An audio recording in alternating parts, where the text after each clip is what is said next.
because she was Indian all the way, and then all of a sudden she made a turn and she became a black person. Just to be clear, this guy is a homophobe, a xenophobe. He's a racist, a misogynist, and he shows it every day. And it was the same old show. The divisiveness and the disrespect. And let me just say, the American people deserve better.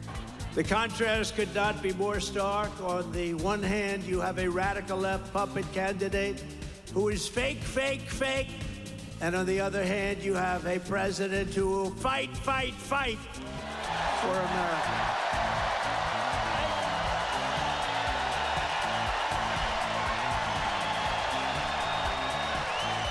That was a collage of just some of what Donald Trump had to say in Chicago, Kamala Harris's response, J.B. Pritzker's response, and then Donald Trump in Pennsylvania last night. Welcome back. It's Illinois in Focus Daily. I'm Greg Bishop, and the back and forth in national politics obviously leading things as you've got the November 5th general election just around the corner, and prospects of a debate between Trump and Harris. But of course, in 18 days, we've got the Democratic National Convention up in Chicago, and the Center Square getting that confirmation. We are credentialed. We'll be there on the ground. So be sure to like, subscribe, hit that notification bell with America's Talking Network so you can stay up to date. We'll do live updates each and every morning in Chicago ahead of each day of the DNC and recap all of the happenings from the day before. So be sure to follow along there. So yesterday up in Chicago, former President Donald Trump appeared in front of the National Association of Black Journalists. And of course, it started late. It was supposed to be noon, and then 1 o'clock rolls around, and a little after 1, it finally gets started.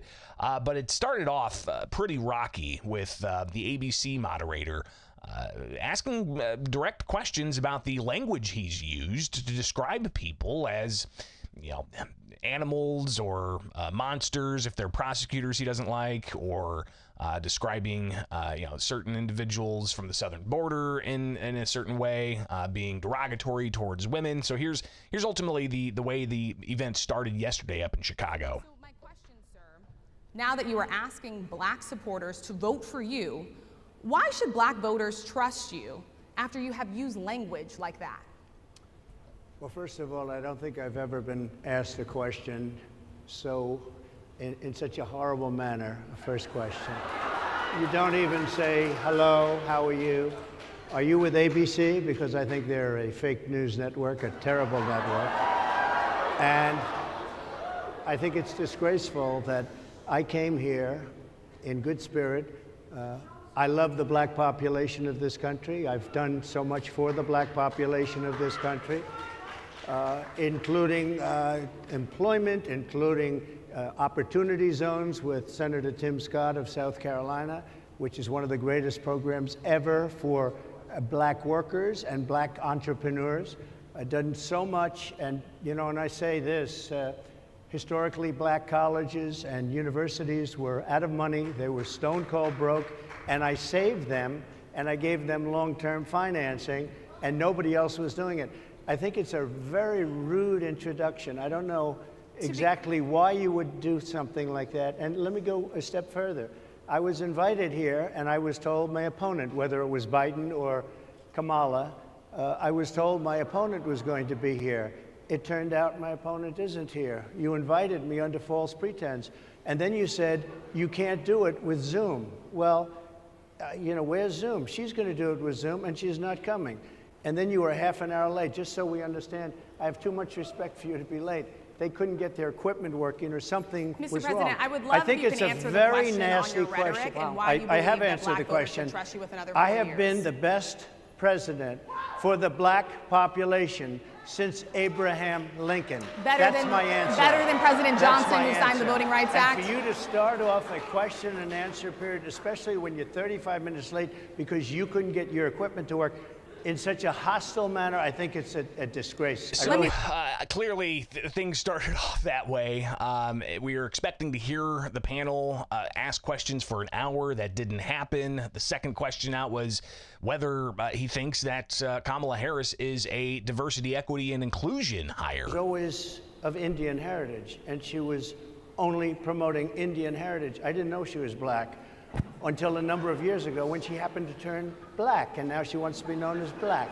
So I don't know, is she Indian or is she black? She has always But you know identified as what? a black woman. I She went to a respect either historically black one. college. I respect either one, but she obviously doesn't, because she was Indian all the way, and then all of a sudden she made a turn and she became a black person. Just to be clear, sir, do you? So a lot more to say about what Trump discussed with three journalists, part of the National Association of Black Journalists in Chicago. And they talked about the border. They talked about inflation. They talked about prosecutions down in Florida, but he got cut off for that. They also talked about Sonia Massey, which we'll have to unpack later on in a different segment. But let's go ahead and hear what, the last little bit of Trump's presentation when he was asked what would he do on day one. What do? I close the border. And I do two things, because I can do a lot of things simultaneously. I close the border. We don't want people coming in. We want people to come in, Harris, but they have to be vetted. They have to be checked. They have to come in legally. We want people. I want people to come into our country, but they have to be vetted. They have to be checked.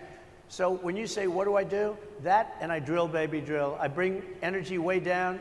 I bring interest rates down. I bring inflation way down so people can buy bacon again, so people can buy a ham sandwich again, so that people can go to a restaurant and afford it. Because right now, people can't buy food. Your grocery bills are up 40, 50, 60%. Some other things he said yesterday was the open border and the flood of illegal immigrants coming to the country are taking black jobs, Hispanic jobs, all jobs. He also went on to say that inflation is killing the American dream for black families and all families. Interest rates are too high. It's hard to get money and so on.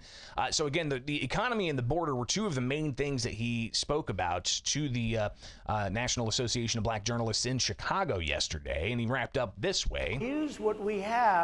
I want to bring down prices, bring down costs, and I also have to stop the invasion. And remember, they're taking your jobs. These people coming in are taking your jobs. Project Mr. Pres- 2025. I think we have to leave it there by the Trump team. All right. So leave it. That is the last word. Thank you so much, Mr. Trump, for coming today and joining us. Well, thank you very much. They've been telling us. Thank you. So, Thank you, everybody, very much. Again, Great that was yesterday. Seemed to be cut off short, only about 36 minutes or so that the former president was on the stage taking questions. And of course, a lot of reaction. CNN aired this clip of Kamala Harris talking in response to the former president's comments in Chicago. And it was the same old show. The divisiveness and the disrespect. And let me just say, the American people deserve better. The American people deserve better. So again, that's the vice president, who is the presumptive Democratic nominee, providing just a brief reaction, but also Governor J.B. Pritzker on CNN, providing reaction as well. And whether or not Pritzker is going to be a vice presidential pick, he seems to be the not most popular. He's not in a swing state. Illinois is a Democratic state, so will Harris pick a governor or a senator from a swing state to try to draw votes for the Democrat ticket November 5th? All the political postulating going on. Fascinating. We could know Tuesday, I think, is when we could have Kamala Harris announce her running mate. But regardless, Pritzker has been on the national media circuit for quite some time. Here he is talking with Anderson Cooper last night on CNN, disparaging the former president. This guy is a homophobe, a xenophobe. He's a racist and misogynist, and he shows it every day. But here was just a perfect example of it for the American public to see. She doesn't need to take him on directly. The rest of us can see it for ourselves, and we're going to talk about it. And the question there, a debate. She doesn't have to take him on directly. Well, I think the American people would like to see a debate.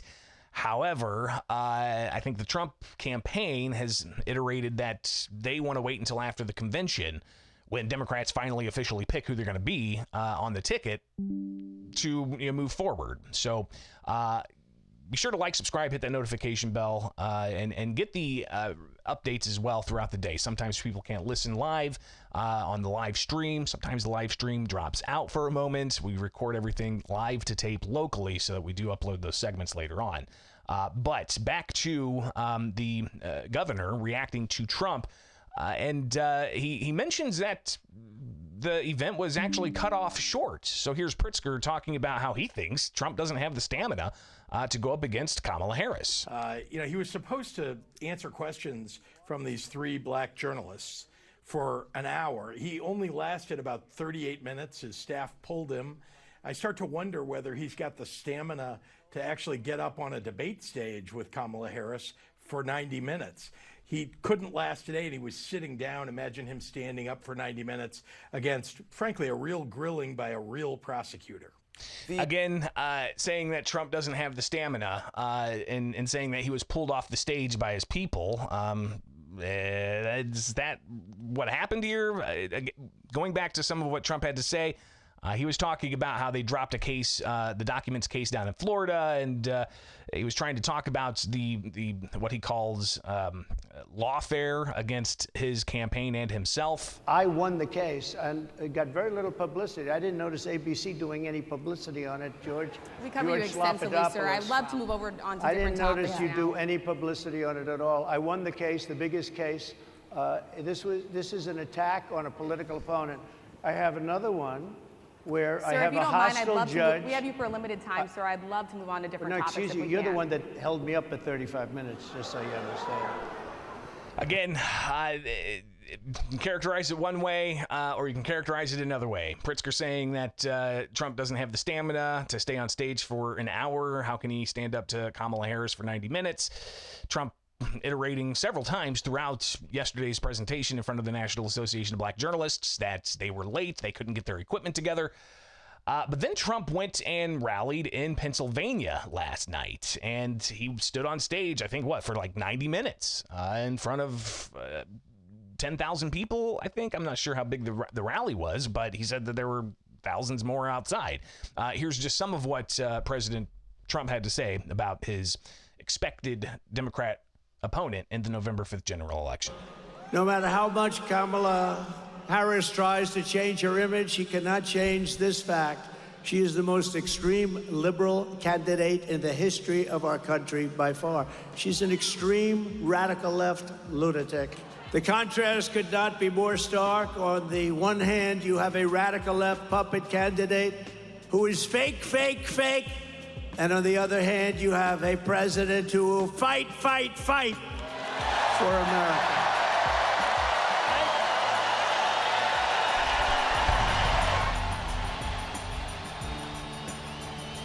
Fascinating times, and the November election is rapidly approaching.